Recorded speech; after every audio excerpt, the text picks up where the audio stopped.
Chandrababu Naidu outdated politician అని చెప్పి జగన్మోహన్ రెడ్డి గారు మేము అనేక సార్లు చెప్పాం.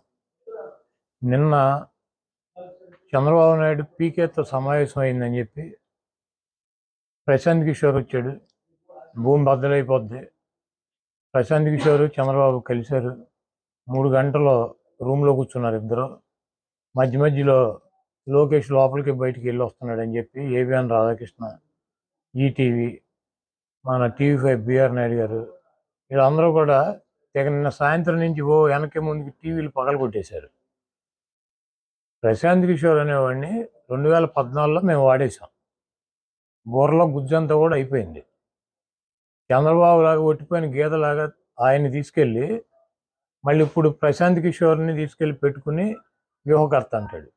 మేము వ్యూహకర్తగా పెట్టుకున్నప్పుడేమో ఆడేవాడు బీహార్ నుంచి వచ్చాడంటే తమ్ముళ్ళు మన ఏం పీకుతాడు, మనకన్నా గొప్ప వాళ్ళు ఎవడో నీ ప్రపంచంలో ఉన్నారో తమ్ముళ్ళు అని చెప్పి ప్రశాంత్ కిషోర్ గురించి మాట్లాడాడు.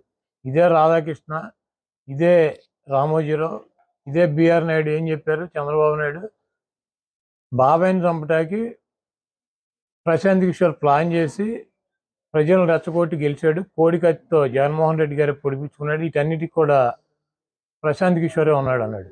ఇప్పుడు చంద్రబాబు నాయుడు పేక్కోంచుకుంటాడా, లేకపోతే లోకేష్ తండ్రిని చంపుతాడా ప్రశాంత్ కిషోర్ ఆధ్వర్యంలో? ఇవన్నీ కూడా వాళ్ళకే తెలవాలి. అవుట్డేటెడ్ పొలిటీషియన్ అనమాట. అయిపోయినప్పుడు 2019లో వాడేసింది తీసుకొచ్చి ఇప్పుడు 2024లో వాడదాం అనుకుంటున్నాడు.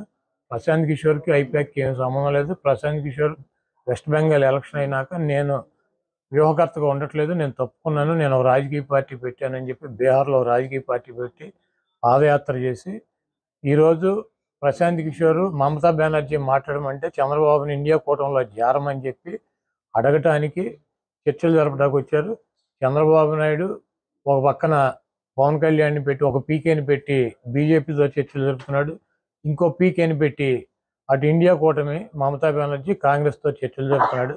చంద్రబాబు నాయుడికి 2 కళ్ళ సిద్ధాంతం. ఎవడు అధికారంలోకి వస్తాడు చంద్రబాబుకి అర్థం కావట్లా. కేంద్రంలో బీజేపీ వస్తుందా కాంగ్రెస్ వస్తుందా ఎవడు వస్తాడు అన్నది కన్ఫ్యూజన్లో ఉన్నాడు. కాబట్టి వీళ్ళు కాకపోతే వాళ్ళు కాకపోతే వీళ్ళు ఇతర పీకేలను పెట్టుకున్నాడు. ఒక పీకేనేమో బీజేపీతో మాట్లాడుతూ ఉంటాడు, ఇంకో పీకేనేమో కాంగ్రెస్ ఇండియా కూటమితో మాట్లాడుతూ ఉంటాడు.